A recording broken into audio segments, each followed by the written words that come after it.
Le Messager qui s'intéresse ce matin à l'épervier qui plane sur la tête du président de l'Afrique volée, inculpé pour détournement de l'argent de l'État. Eh bien, le journal nous dit aussi que c'est hier qu'il a été entendu au TCS. Il a été entendu au TCS et inculpé le mercredi 25 février 2016 et dans son entourage, on crie à une cabale montrée contre sa personne. L'affaire Émergence Groupe SA contre Julien Serge Abouem Aboul vient de prendre un virage à épingle, nous dit le Messager ce matin. L'affaire a été portée devant la juridiction spéciale le 29 janvier 2016 par le cabinet Collet et Darna avec pour objet dénonciation des actes de détournement de deniers publics posés par M. Abouem Aboul Julien Serge en qualité de président de la Fédération camerounaise de volleyball.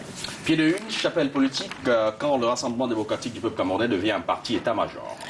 Et le Messager nous dit ce matin que des élus de base sont au service des états-majors. Les présidents de section sont sans véritable pouvoir d'encadrement ou de suivi des militants, réduits à jouer les clercs pour les clans au pouvoir. Et le journal, dans le même traité de chapitre, nous dit que la section de Yaoundé 7 est au bord de l'implosion.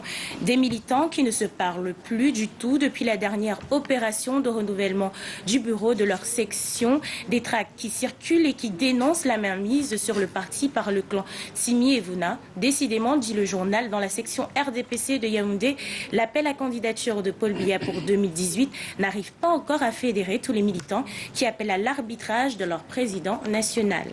Lutte contre l'arbitraire, Michel Thierry Atangana chez les juges. L'expert financier franco-camerounais lutte justement en quête de sa réhabilitation.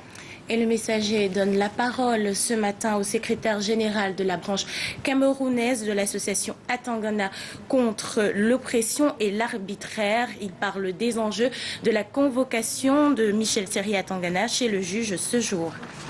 Délégué du personnel, un scrutin sous haute tension ce jour, des patrons accusés de favoritisme, ambiance à l'inspection du travail à Douala. Ce mardi 1er mars 2016, la plupart des entreprises vont élire leurs délégués du personnel d'après l'arrêté du 13 janvier 2016 du ministre du Travail et de la Sécurité sociale Grégoire Oona fixant les modalités et les conditions d'exercice du délégué du personnel. Et le journal Le Messager nous dit que les syndicats menacent d'empêcher la tenue de cette élection et dénoncent l'immixtion du patronat dans le processus des élections pour exclure certains candidats de la course. Devoir de mémoire à Douala des gerbes de fleurs pour les martyrs, eh bien cela marquait justement la clôture de la 8e édition de l'événement organisé par le député Jean-Michel Nindieu. Et le Messager nous raconte ce matin qu'une gerbe de fleurs a été déposée le 28 février 2016 au lieu dit Rond-Point Dakar par le député Jean-Michel Nindieu, initiateur d'une semaine en hommage à toutes les victimes du 28 février 2008 lors des émeutes de la faim il y a 6 ans aujourd'hui.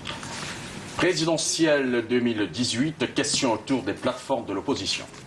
Les formations politiques se sont lancées dans la course à la création des plateformes supposées constituer un obstacle aux ambitions du RDPC. L'histoire des alliances de l'opposition douche toutefois les espoirs, nous dit le Messager ce matin. Trouver une issue politique pour contrer le géant du Rassemblement démocratique du peuple camerounais, c'est ce à quoi veulent s'employer les partis politiques de l'opposition, d'après le Messager. Ainsi, depuis peu, l'espace public va naître des plateformes réunissant certains partis de l'opposition camerounaise. La dernière en date, celle que veut créer le SDF. Assurance sociale, comment le président de la République va piocher dans les salaires des travailleurs. Le journal nous dit également qu'en augmentant le taux de cotisation sociale, le président de la République va réduire considérablement ce que l'on peut appeler le net à percevoir.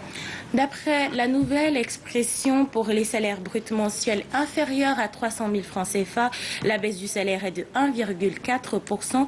Par exemple, pour un salaire brut de 200 000 francs CFA, la baisse après le décret est de 800 francs par mois. Plus le salaire est important, plus l'impact est important avec un maximum à 3,1% à 750 000 francs de salaire brut, soit une baisse de salaire de 23 100 francs. Et la nouvelle expression de nous dire qu'à la CNPS, on recommande aux salariés de ne pas s'attarder sur cette baisse du net à percevoir, mais de se contenter des avantages à tirer à l'avenir. Amnesty International, petite une, l'image du Cameroun une fois de plus est gratignée par le rapport de cette ONG qui dresse un bilan, un rapport très peu élogieux de la situation des droits humains au Cameroun.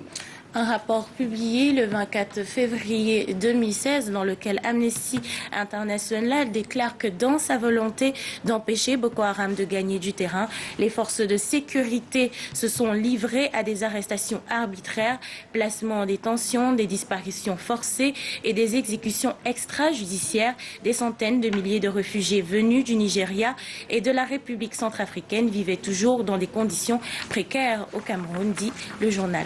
Alerte rouge sur la protection de la biodiversité, braconnage de deux greffiers en prison pour vol de Pointe d'Ivoire. En service au tribunal de grande instance de Yokadouma dans la région de l'Est Cameroun, ils purgent actuellement une peine d'emprisonnement de 3 ans pour chacun. Les dénommés Placide et Kelly Placide Metindi ont été arrêtés le 10 octobre 2014 avec 2 pointes d'ivoire dans un véhicule en direction de Yaoundé. Ils ont été interceptés par les gendarmes et traduits à la cour d'appel de Bertois. L'anecdote appelle la candidature du président Paul Biya des sénateurs SDF dans la danse. On parle plus précisément d'une sénatrice du SDF qui a signé la motion de soutien à Paul Biya dans l'Adamawa. Le nom de Awa Madeline, sénatrice SDF et secrétaire au bureau du Sénat, figure dans la liste des signataires de la motion de soutien à Paul Biya, nous dit le journal aujourd'hui. Jointe au téléphone, la sénatrice Awa Madeleine déclare n'avoir pas signé la motion. D'ailleurs, l'élu SDF croit savoir qui se cache derrière cette machination, nous apprend l'anecdote ce matin. Cour suprême Marco Bessonnet lance un appel en direction de ses collaborateurs. Le président de la Cour suprême interpelle ses collaborateurs sur les erreurs judiciaires. C'était au cours de l'audience solennelle marquant la rentrée judiciaire pour l'année 2016, occasion de toucher du doigt quelques problèmes qui se greffent à la pratique du métier. Une erreur judiciaire peut conduire dans le pire des cas à l'exécution d'une victime innocente. Daniel Mekobe-Sonné l'a indiqué dans son propos à l'assistance ce jour-là. Dossier de la rédaction, le sujet assurance maladie, et le journal nous dit qu'il paraît que ça piétine.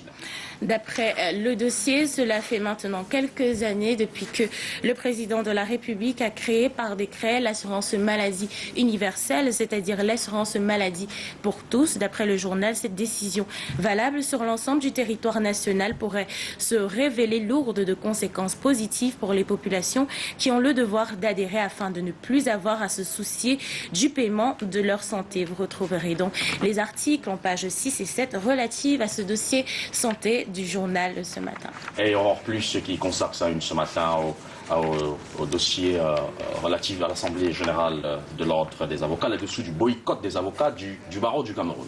Aurore Plus nous apprend que la session ordinaire annuelle de l'Ordre des avocats du Cameroun a été un fiasco. Le quorum était loin d'être atteint avec une très faible participation des avocats des régions du littoral, de l'Ouest et des régions anglophones du Cameroun. Appel à candidature du président Paul Biya, le richissime Aladi Abo Mohamedou s'écroule lors de la cérémonie.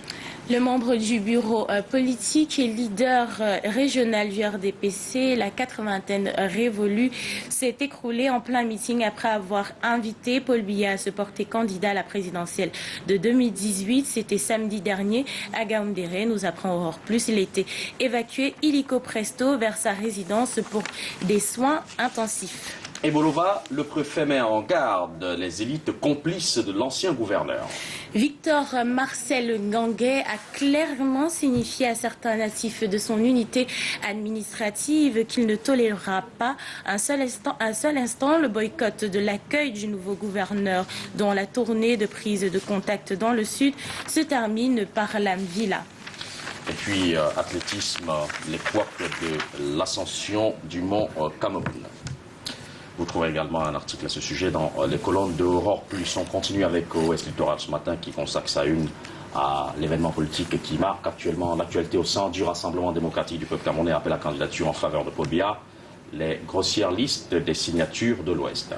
Et le journal parle plus précisément de ce meeting à Bafoussam où tout ou presque a été dit. Mais en lisant avec attention la liste publiée, force est de constater que de nombreux noms ont été écrits 2 fois, nous apprend le journal, qu'un colonel de l'armée et des administrateurs y figurent malgré la neutralité inhérente à leur fonction. Et dans le même traité de chapitre présidentiel 2018, le journal nous apprend ce matin que des gouverneurs signataires des appels à candidature.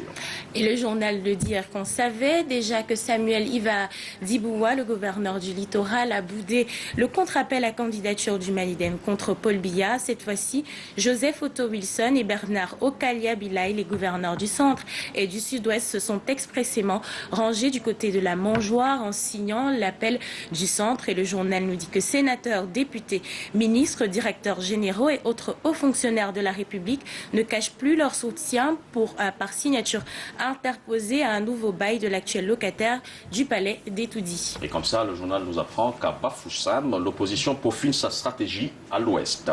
Transfert d'argent, plus de 220 opérateurs illégaux en sursis. Les chiffres sont du ministère des Postes et Télécommunications. Seulement 13 opérateurs privés de ce secteur disposent d'une autorisation provisoire d'exercer. 101 ont déposé leur dossier, 32 tardent à payer leur caution des droits d'entrée et 23 ont bénéficié des visites sur site. La Campost crie à la concurrence déloyale. Encore un mouvement d'humeur à Douala au marché Congo. Les forces de l'ordre assiégées par une foule en colère. L'Ouest littoral nous parle de commerçants furieux, de voyous et présumés bandits qui se sont vigoureusement opposés à l'opération nocturne de destruction des commerces situés le long de l'avenue Triomphale. Si ce marché Congo de Douala, les forces de l'ordre et les agents de la communauté urbaine de Douala se sont barricadés in extremis dans l'enceinte du commissariat du 3e arrondissement, nous apprend le journal. Il nous dit que le marché théâtre d'incendies à répétition, cette place marchande gigantesque de la capitale économique a vécu dans la nuit du vendredi 26 au samedi 27 février 2016 une ambiance particulière. Merci Aimé Catherine Moukouri, merci chers téléspectateurs. Merci à vous Ruben Malik et surtout merci à vous Jason Black. Merci à tous les deux. Mais écoutez, on va partir pour Yaoundé à présent. On y va pour passer justement la parole à nos acteurs en place là-bas pour la revue de presse. Donc, Justine Pierre Kessono en action et en combinaison avec Karel Mezatia. Bienvenue à tous les deux. Bonjour à vous. On vous reçoit à 5 sur 5. Bonjour à vous Jason, bonjour à vous Aimé Catherine Moukouri, bonjour à vous également Ruben Djoumessi Mali. Bonjour Douala, bienvenue donc à Yaoundé et de Yaoundé à Paris, de Paris à Washington et de Washington à tout l'ensemble du territoire camerounais mais également sur le continent africain. Bienvenue donc à Yaoundé, c'est l'acte 2 de la revue de presse du Canada international qui commence. Et avec moi en compagnie heureuse, Karel Mezatia. Bonjour Karel. Bonjour Gislain Pierre Essono, bonjour Aimé, bonjour Ruben, bonjour Jason, bonjour à nos millions de téléspectateurs et auditeurs de Suite FM. Nous ouvrons cette deuxième partie de la revue de presse en direct de Yaoundé avec Cameroun Tribune.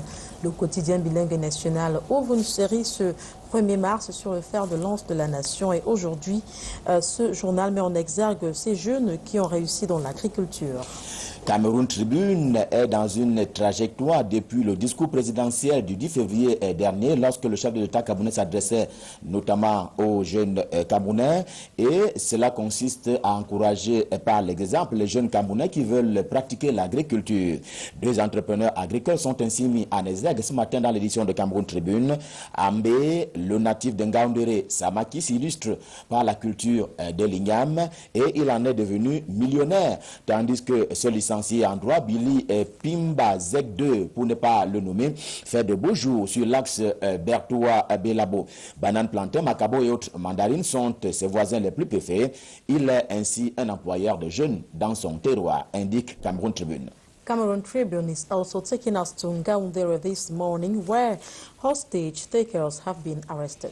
Il en a eu pour son compte ce groupe d'individus qui s'étaient spécialisés jusque-là dans la prise d'otages. Ces membres racketaient mieux, prenaient avec violence l'argent et les biens des populations quand ce ne sont pas les personnes que ce groupe enlevait, mis aux arrêts. En Ngaoundéré, dans la capitale de la région de la Damawa, il a été découvert une somme de 400 000 francs CFA avec eux. Le quotidien de l'économie s'intéresse à la guerre contre le terrorisme. Le journal de Thierry Ekouti titre « Boko Haram, la peur change de camp ». Les attentats suicides n'ont pas cessé, certes, mais pour le quotidien de l'économie édition de ce matin, Boko Haram agonise, et notamment depuis le début de l'année 2016, avec notamment des succès éclatants de l'armée camerounaise. La peur a ainsi changé de camp, selon le quotidien de l'économie. Ngoché, Koumché et autres sont là les sites de ces victoires qui montrent bien que la guerre territoriale contre Boko Haram a déjà été gagnée par l'armée camerounaise et naturellement avec le concours des autres armées qui sont au front contre la secte terroriste Boko Haram. Parlons d'autre chose avec le quotidien bleu, le journal Le Jour nous amène au tribunal ce matin et nous fait savoir qu'un correspondant de RFI au Cameroun est accusé de terrorisme. Ahmed Abba travaille pour Radio France Internationale dans le Septentrion et précisément dans la région de l'extrême nord et à Maroua. Il fait l'objet d'un procès lui aussi au tribunal militaire. Tout avait commencé, on s'en souvient, le 30 juillet 2015, raconte le journal, lorsqu'il avait été interpellé pour passer 26 jours de garde à vue selon Le Jour. Et selon le gouvernement camerounais, son arrestation est, citation, le résultat de la synergie heureuse entre les forces de défense et les comités de vigilance. Citation donc contenue dans le journal Le Jour ce matin. Politique au menu des défis actuels qui s'intéresse aux appels à candidature. Le premier news magazine camerounais croit connaître ceux qui disent non dans le Rassemblement démocratique du peuple camerounais. Il y en a donc qui disaient non aux appels, la candidature en faveur de Paul Biya, même si elle reconnaît le journal, cela se passe un peu sous cap. C'est une minorité silencieuse à laquelle il faut prêter attention, indique le journal en kiosque ce matin. Défi actuel parle de cela contre les appellants qui disent être donc des partisans invétérés. Pourtant, la minorité sourde cette fois-là qui soutient le contraire s'est rangée derrière Ibrahim Boubou-Joya qui a eu donc le courage de ses idées. We are still talking politics with the Guardian Post this morning. A big interrogation in the newspaper. Northwest CPDM elite against early presidential elections. Au nord-ouest, dans la région du nord-ouest, l'élite du Rassemblement démocratique du peuple camerounais semble dubitative, malgré l'appel déjà lancé par le Premier ministre et chef du gouvernement, Philemon Yang Issafide, eh bien, indique justement The Guardian Post dans son édition du jour. D'ailleurs, pour le chef du gouvernement camerounais, la modification de la loi fondamentale, la Constitution, ne profiterait aux anglophones que si le poste de vice-président leur revenait. En ce qui concerne cette présidentielle anticipée, le quotidien Mutation de Xavier Messier croit connaître le plan secret de Paul Biya. Mutation croit dur comme faire que l'élection présidentielle anticipée pourrait se tenir avant la CAN de novembre 2015, CAN au féminin que le Cameroun va naturellement organiser. Et bien pour preuve, la session parlementaire qui démarre donc le 10 mars prochain, tantôt à l'Assemblée nationale, tantôt au Sénat, a déjà prévu de revoir un peu l'article 6 alinéa 1 de la Constitution portant sur la durée du mandat présidentiel qui sera donc ramené de 7 à 5 ans, indique le journal. On va également à l'occasion instituer le poste de vice-président de la République appelé à assurer l'intérim en lieu et place du président du Sénat. L'article signé de Félix Eboulé-Bola prévoit par ailleurs que seront simplifiées les conditions d'élection des présidents de la République et à l'occasion donc, il sera simplifié les procédures, notamment pour ce qui est donc de candidatures indépendantes, précise Mutation ce matin. Il sera aussi procédé à un vaste remaniement ministériel juste après la session parlementaire, conclut l'article de Félix Eboulé-Bola des Mutations. Toujours en rapport avec la présidentielle de 2018, le Point Hebdo annonce que Roger Mélinguy serait en passe de se porter candidat. Le Point Hebdo rend un peu la légitimité à Roger Mélinguy. L'homme serait candidat à l'élection présidentielle à venir. Le Point Hebdo dit que les tractations vont d'ailleurs bon train. Un meeting de grand jour est prévu à cet effet vendredi prochain à Essé son fief. Une façon d'exprimer, dit le journal, son ras-le-bol face au régime de Yaoundé, écrit notamment le Point Hebdo dans son édition du jour. On traverse nos frontières avec l'Indépendant. Le journal nous amène du côté de la Suisse. Là-bas, selon cet hebdomadaire, Ibrahim Bombo Njoya, sultan roi des Bamoum, agace le chef de l'État politique. Il a donc fini par agacer le président de la République, Paul Biya, si l'on s'en tient au journal Indépendant ce matin, en Suisse, où il se trouve aux côtés donc du chef de l'État camerounais. Il doit se faire comprendre face donc à ses restantes déclarations. Et, dit le journal, Paul Biya n'aime pas ça. Le héros national aussi s'intéresse à la politique. L'heure de l'alternance au Cameroun. Paul Biya a déjà passé la commande de son matériel électoral. C'est le titre qui barre la une.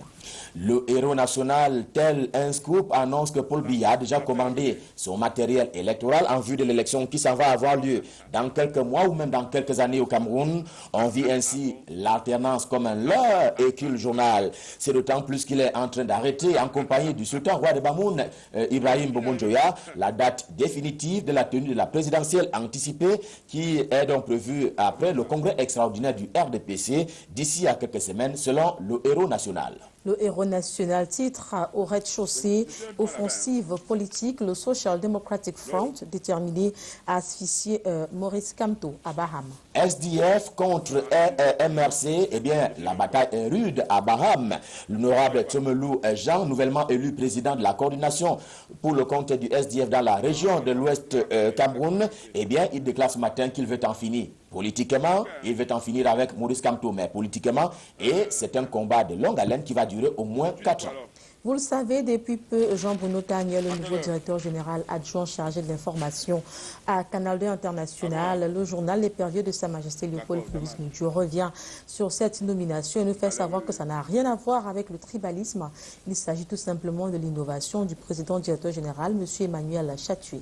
À propos donc du tribalisme, le journal de Clovis Nutio martèle ce matin qui n'en est absolument rien relativement à la nomination donc de Jean-Bruno Tagne comme directeur général adjoint chargé de l'information à Canal 2 International. Comment parlerait-on donc de tribalisme à Canal 2 dans une entreprise où se meuvent des Camerounais de tous bords, Olinga, Akam, Alium Bouba et autres Kedjan sont donc ces jeunes faisant partie d'une jeunesse regroupée autour du top management de Canal 2 International et qui s'est épanoui au quotidien en exerçant librement. Explique justement le PAV qui donne d'ailleurs à témoigner à un certain nombre de Camerounais sur la marche et naturellement leur amour pour Canal 2 International.